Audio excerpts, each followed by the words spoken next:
It's Carla Rieger, Director of the Artistry of Change Training, and this is LinkedIn for Speakers. And I'm so excited to have Knievel here, who is a LinkedIn expert. He's also an international speaker himself. He is actually blessed to be the most recommended business speaker in the world among over 280,000 business speakers worldwide, and that's a stat on LinkedIn. Welcome, Kevin. Well, thank you, Carla. It's wonderful to be here. Yeah. So I know I get this question so much with my clients, like, should I be on LinkedIn and what should I do? And so why is LinkedIn important for speakers wanting to get more speaking engagements? Great question. Well, you won't remember this, Carla, but back in the old days, we used to use something called a Rolodex. And it was something that you put your business cards on. And so if you think about LinkedIn, LinkedIn is kind of an electronic Rolodex to keep track of your contacts. It's a lot more than that, but at its core, it's right now about 280 million users worldwide. So if you're a speaker or an aspiring speaker or a consultant or a coach or some type of a business person, it just makes sense to have a presence on the world's largest business networking Rolodex. Make sense? Oh, totally, totally. Now, I know some speakers are getting booked via LinkedIn, but a lot of them aren't. And so what do you think gets in the way of a person getting booked?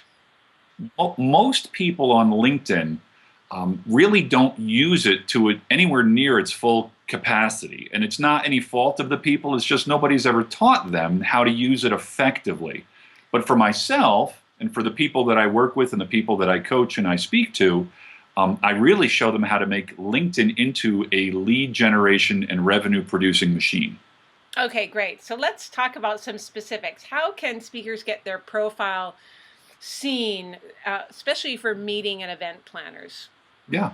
Well, number one, the first thing they want to do is they want to make sure that their profile is optimized and as robust as possible, which means making sure they're taking advantage of all the different features that LinkedIn actually offers. Can I give you a couple of tips on how to optimize a profile? Yes. Okay, number one, smiling headshot. Use as many of the 120 available characters in your headline. Don't just put speaker. That's leaving a lot of room. Put a real clear description of how you add value. When you get into your summary, remember that there's up to 2,000 available characters available.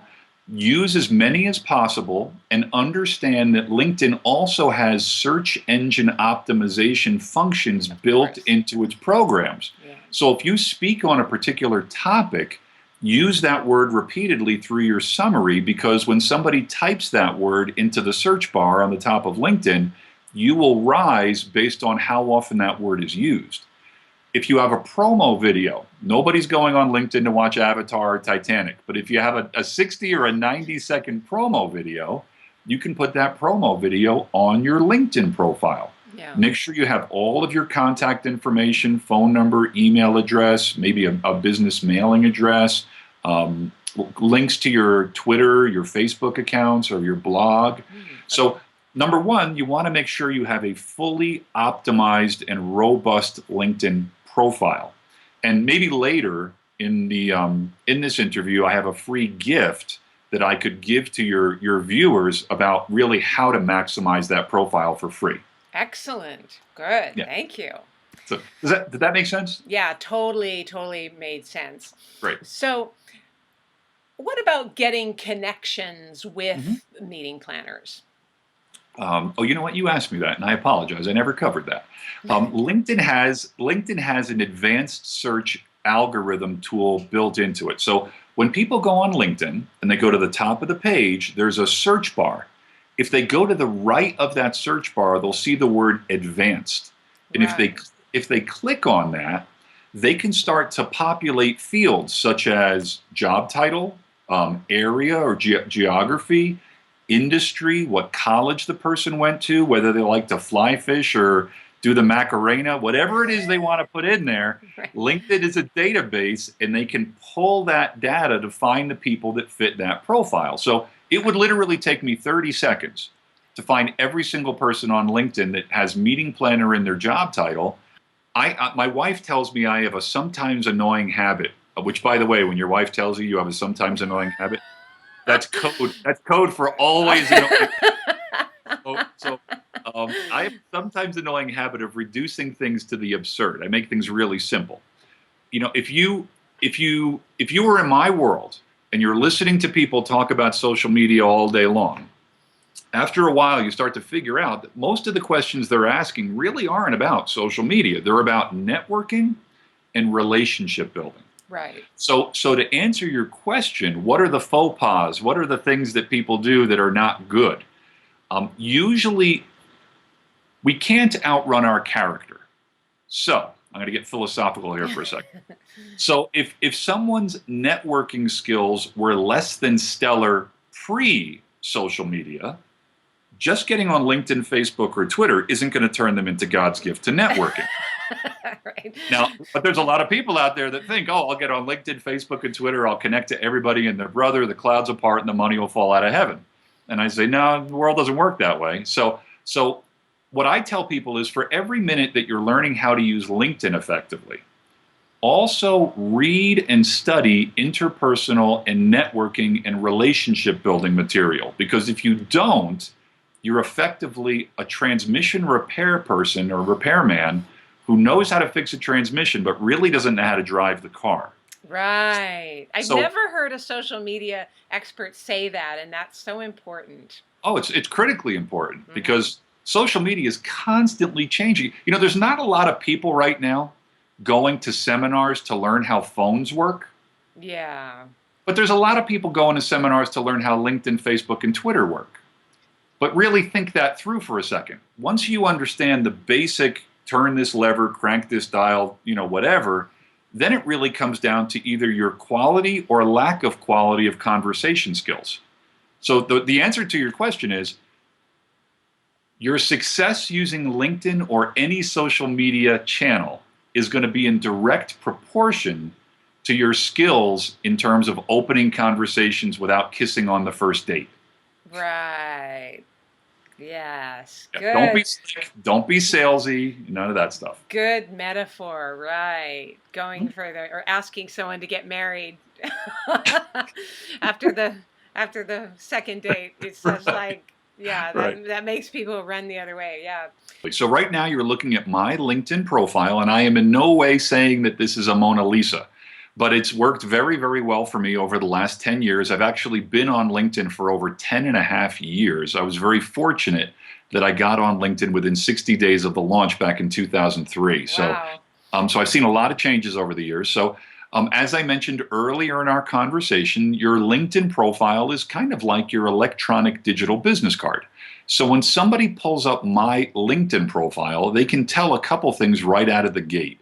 They see up in my headline, social selling and relationship marketing speaker author. They see my tagline. They see that I have over 1,600 individually written client testimonials. Wow.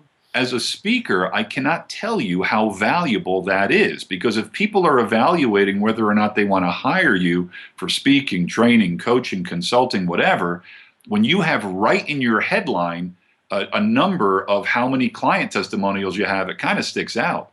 And then I've got my little smiley face kind of branding things and my picture. Underneath my picture, if you click on contact info, you'll see a link to my Twitter account, a link to my Facebook account. You'll see my phone number, my email address. So nobody could ever say that they had a difficult time getting in contact with me.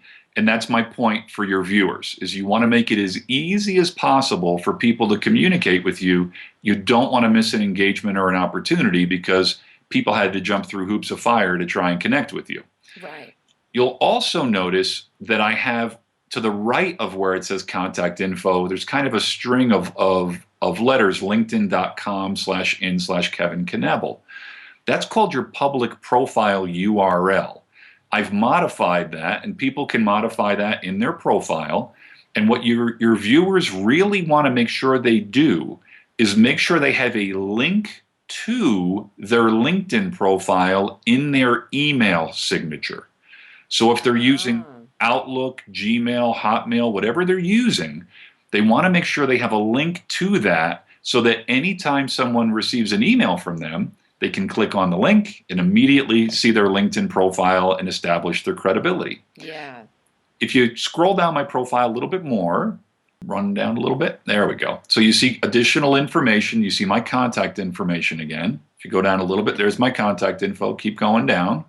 Then you'll see my summary, which is keyword optimized, which means I've used certain keywords in my summary so I show up very high in search rankings for speaking engagements. And then if you scroll down a little bit below that, you'll see my video. And I have a brief 90-second video of me speaking directly to the person looking at my LinkedIn profile. Basically, it says, you don't click on it, but basically it says, "Hi, my name's Kevin Knievel. Thanks for taking a few moments out of your busy day to look at my LinkedIn profile." So now I'm actually speaking to the person that's looking at my LinkedIn profile, and it's very high touch. I'm similar to you, Carla. I'm a published author, so you'll see right below there that there's links to publications and books that I've either written or I'm a contributing author to. So I know there's a number of people that are watching this who are authors that now, this feature didn't exist a couple years ago. Now, if you're an author or you've written articles or you have patents or you volunteer or you're on boards, there's all kinds of different features that can now be added to your LinkedIn profile.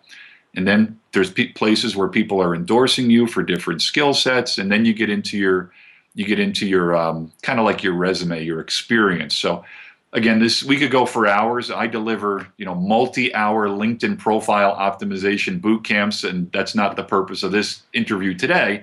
But I'm just giving you a couple tips that you want to make sure your LinkedIn profile looks as good as possible for the simple reason that what our parents and grandparents taught us years ago is actually more true now than it was years ago.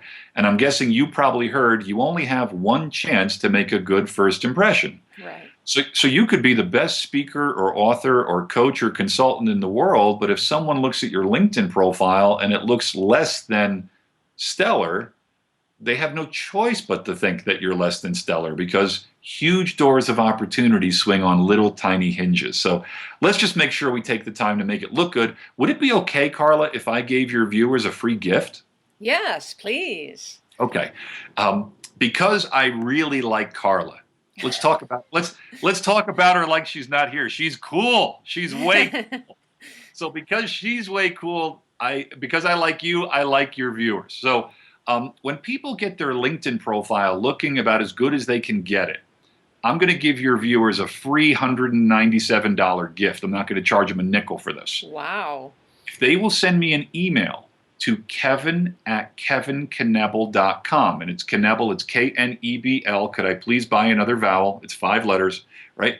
If they send me an email and mention that they were watching this video on behalf of Carla Rieger, then and ask for a free custom LinkedIn profile review. A free custom LinkedIn profile review.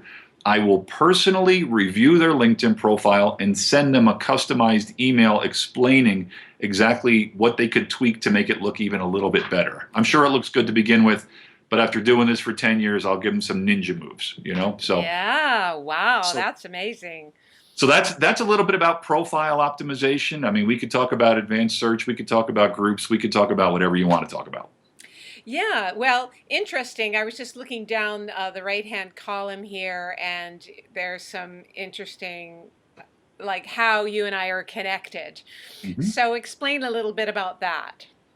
Well, LinkedIn has a feature that you're looking at called how you're connected. And LinkedIn works in 3 degrees of separation. So if you think of 3 links on a chain, right? 1, 2, 3.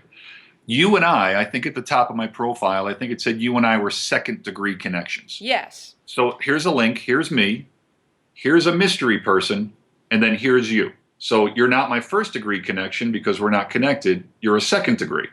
So what you're looking at right now is you're seeing that middle person in the middle, or middle persons in the middle. I can't really see the screen so well, but right above the get introduced, does it say that we have how many connections in common? 73. Okay, now that proves what a small world it is. So we've got 73 and then 3 above that. So we've got 76 people in that middle link. And the Wow. reason for that is probably because I love Vancouver. Okay.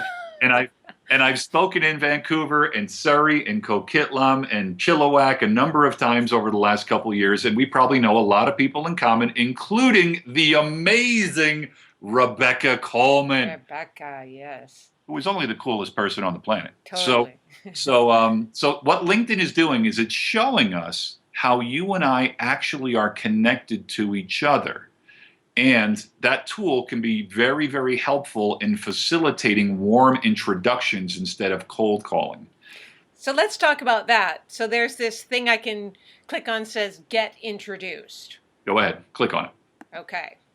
It's going to pull up the 76 people, Right. and then it's going to ask you which one of those 76 people you would want to facilitate or forward a message from you to me. Right. So if you took the time to just go through that, for today's purposes, you can just click on one. Yeah. If you just click on one, it's going to open up a message where you actually craft a message. I don't know where it went. Yes, Oh, there it is. There. So if you click on Neil, Yes. I love Neil, great guy. So if you actually wrote a message in there and said, "Hey Neil, could you please forward this?" You don't need to write it right now. Right. But if you wrote a message that said, "Hey Neil, could you please forward this message on to Kevin? Thank you." Then skip a space and then write me a message, and then you forward that. That all goes to Neil, and then he can add some comments on it and forward it on to me. So now instead of you directly communicating with me because I don't know you, pretend, now I'm actually getting a warm message from a mutual friend. And if you take that example back to your meeting planner question earlier, we're getting into the area now of social selling and how I help so many clients around the world generate huge amounts of revenue by creating warm introductions instead of spamming and slamming and trying to create clever, marketing messages that just end up in the spam folder or position you as an intrusive pest. So it's really about relationship marketing. So you better, back to the point we made earlier, you better have good interpersonal or relational or networking skills, because if you don't, ain't nobody going to want to introduce you to their friends. Right. Totally makes sense. Yeah.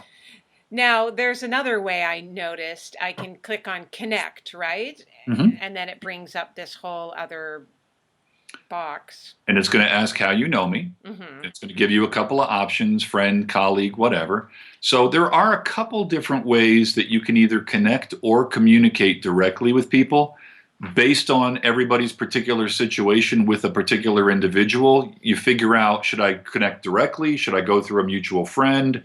Should I send an in-mail, which is a whole other way of doing it? So there's numerous ways.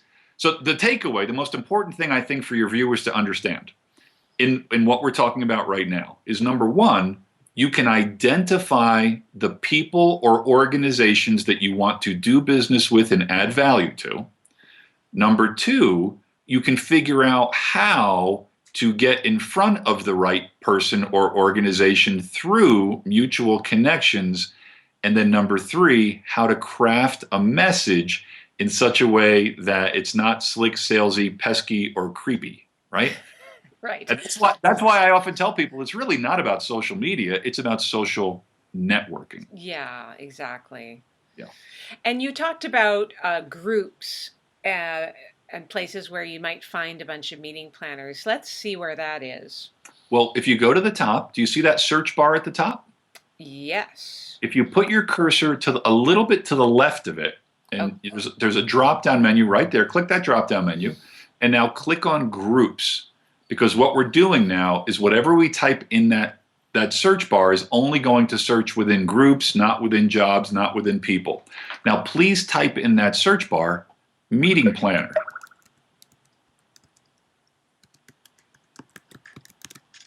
And then hit the little magnifying glass to the right.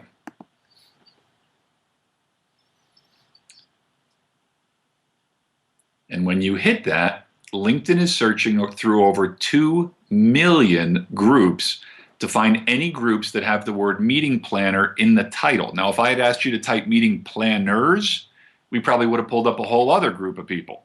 So I think I can barely see it. Does it say 81 results? It says 81 results, but now you've got me curious. I added the S, meeting planners, and we get 263. So So good. now what we've just learned, Carla, is we are mosquitoes in a nudist colony of opportunity. Exactly. So now what we're seeing is we're seeing groups that have the words meeting planners or something similar to that in their title. There's two types of groups on LinkedIn. There's open groups and there's closed groups. The groups that you're looking at right now, it looks like they have little padlocks next underneath their names, which means they are closed groups, which means if we wanted to join one, we would have to click a button and ask to be invited in, and we would probably be invited in. If you will scroll down the page a little bit before we click on anything, I'm just looking for one without a padlock on it. This So helpful tips one doesn't. no, let's go to the one, keep going down. And if we can't find one, I'm going to show you something else. Okay. Okay, so let's go back up to the top. Okay. So great hotels meeting planners. That one doesn't have a padlock on it, does it? No. So let's click on that. Okay. So what this is going to do is it's going to open up the group so we can take a look at this particular group. Now, just like if someone were going to join a local in-person networking group, it would make sense to evaluate first, is this a good group? Do people refer business? Is this a good place for me to invest my time? Do you see to the right of the button on the top right side where it says join? Do you see the little I? Yes. Please click on that. When you click on that, it's going to allow us to see the statistics. Do you see where it says group statistics in blue? Right. Yes. Click on that. And this is going to tell us a lot. This is going to tell us, okay, what's going on inside this group? So I can tell there's 803 members in this group. Do you see above the round circle where it says demographics? Yes. Please click on that. There we go. Yes. Demographics. So now we can say, okay, what kind of people are generally in this group? Okay, there's managers, there's directors. Right above that, do you see where it says function right above that bar graph? Yeah, Yes. click on that. Click on that. I can see people are in sales. If you click to the right of that, I can click on location. So all I'm doing is I'm showing you and your viewers a way to kind of check out a group to see, is it comprised of the kind of people that I would want to network with that could potentially lead to speaking or training or consulting engagements. Do you see up to the right of demographics where it says growth? Mm-hmm. Click on that. Is this group growing? Well, there's 803 members. How about to the right of that where it says activity? Okay. So it doesn't look like it's an extremely active group, but that doesn't mean it's a bad group. Now, if you go up above there where it says discussions, right below the title of the group, there you go. What this is this is where people who are members of this group can create and engage in conversations. Just like if you went to a live in-person networking meeting, you'd grab your glass of Merlot or Chardonnay and you'd run around the room and meet a lot of people. Well, here you can see these conversations and you're not stalking. These are public conversations. You can see when they were posted, follow-up comments, who posted it. But I want you to go back up to the top for a second. And I want to show you a cool feature that many people are unaware of. Do you see above that gray bar where it says the word search? Yes. Please click on the search. And now on the left-hand side of the page, you're going to see a little window with a magnifying glass to the right of it. Right. Now, don't type anything in there, but just for your viewers to understand, anything that you're about to type in there, Carla, if you typed any word in there, I don't care if the word was lasagna, I don't care if the word was speaking engagement or, pro bono coaching, whatever.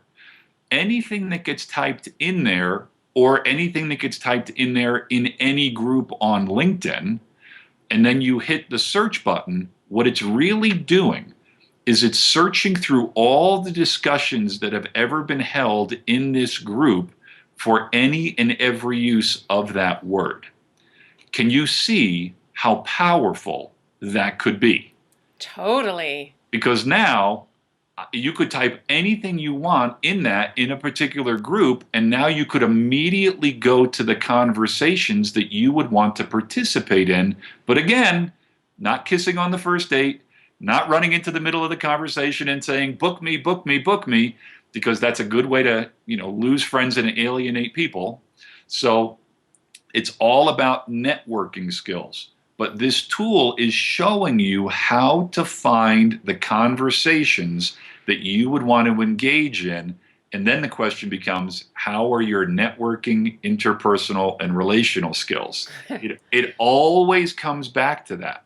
Right. Only always, right? Totally. Yeah.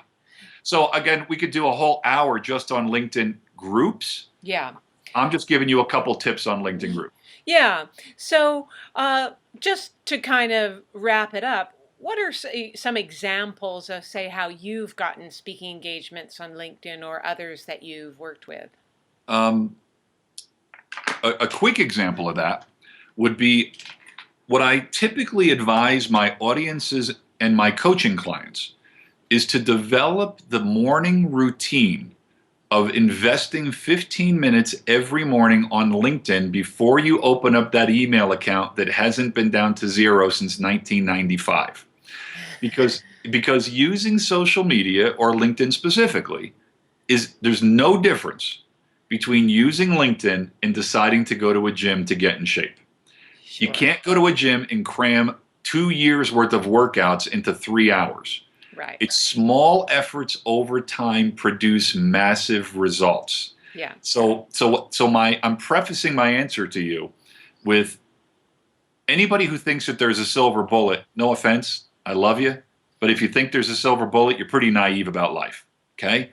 Small efforts over time produce massive results. Right. So what people need to do is they need to make sure every morning they're on LinkedIn for 15 minutes, engaging in group conversations, posting a status update so that they show up in their connections news feeds, and doing other things that I would suggest. I did that. I've been doing that for years. And a couple of years ago, I got a call out of the blue from McGraw-Hill, one of the largest book publishers in the world, who said, we've been reading your LinkedIn, your Twitter, and your Facebook account wall for 6 months. Would you take a $10,000 advance to write a book on how to use social media? So the fact that I was just posting on a consistent basis Right. kept me top of mind. I was always posting something of interest that had value. They weren't sales pitches. And over time, the people that were looking for someone like me hired me to write a book that's now, an international book, and I'm a McGraw-Hill published author. That's one of many, many stories I could give you on increasing your visibility through LinkedIn, which leads to speaking and coaching and training engagements. Great. That's brilliant. That totally makes sense. So let's look at your website just so people know Sure. what you offer. So this is Kevin's website. Is just kevinknievel.com. Yeah. Well, this is my website. It's very, very simple. People can sign up for my free bi-weekly newsletter. So it's a Which is free right up newsletter. here. Comes out every other week. It's short and sweet. It's got tips on social selling, relationship marketing. So that's free. They can also, if they go to my website, they can click on my product button.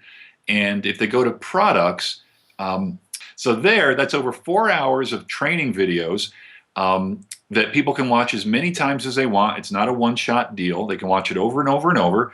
And I go into the studio about every 6 months and I re-record the videos so that the newest content is available. And whenever LinkedIn or Twitter turns on a new function, which by the way, they do all the time, I re-record another video. It could be just a 10 or a 15-minute video on a new feature. And when that gets loaded onto my training library, the people that have invested in this product, they automatically get notified through email. Kevin has just recorded a new 15-minute video on this new feature. And people get free updates on all of these videos for life for free. Wow. They never invest another nickel. Once they're a training library client of mine, they have access to these videos for the rest of their life. Great, great. Yeah. And obviously you also you work with people, you do all kinds of training, coaching, consulting as well? I do. I do. I primarily do three things. I do speaking, training, and coaching. So I do a lot of speaking engagements all over the United States and internationally on a weekly basis. I do a lot of training engagements where organizations bring me in to deliver anything from a brief 1 hour to a full day training program on social selling and relationship marketing. And I also do some one-on-one group coaching, but I'm sorry, one-on-one personal coaching, but I really only work with 10 individual coaching clients because of my travel schedule. So if anybody's interested in one-on-one, I do it in 90-day engagements, just a 90-day social selling relationship marketing coaching engagement, but I work with a very small select group of people on that. Yeah. And one last question. What do you suggest in terms of using virtual assistants to help you with LinkedIn? Boy, what an interesting question. There are certain things that an assistant could assist you with on LinkedIn, but I'm really, kind of my mantra. I mean, my tagline is high tech plus high touch equals much higher success. So I'm a big, big believer that high touch is critically important to somebody's success. So there are certain things that an assistant could assist you with in terms of some of the day-to-day, maybe some posting on LinkedIn. But I'm also a big believer that when a person is investing 15 minutes a day on LinkedIn the way I coach them to, or the way that I train them to, it really doesn't have to take more than 15 minutes a day. So I'm hesitant to outsource a lot of LinkedIn activity to an assistant because it is. I wouldn't send somebody to a live in-person networking meeting for me, Yes, exactly. right? I don't outsource my relationship with my wife to anybody else. So there's certain things in life that you want to have hands on. That, that Right. may that may have came out wrong. No, I totally get it. Makes complete sense, and I get that question a lot from people. Can't I just have my VA do it for me? And so I wanted you to answer that as well. Okay, good. Well, thank you, Kevin. Do you have any last words of wisdom for us before we wrap up here? Well, number one, thank you so much for asking me to be on this program with you. It's an honor. Yeah. I would just reiterate to people to make sure that you're investing as much time in interpersonal and relational skills as you are in social media, because it's not about the phone, it's about the conversation through the phone. Yeah. So, yes, get a working knowledge of how the phone works, but then double down, that's a Vegas term, double down on your interpersonal skills. And if I could ever help anybody, please feel free to reach out to me. I'm here. I'm happy to help any way I can. And I just want to say thanks again, Carla, for having me on the program. It's wonderful to be here. Yes, you're welcome. Thank you, Kevin. I'm sure everybody is going to get a ton of value out of this. So you can get more information on Kevin. You'll see the links below this video, and we will see you next time. Thank you.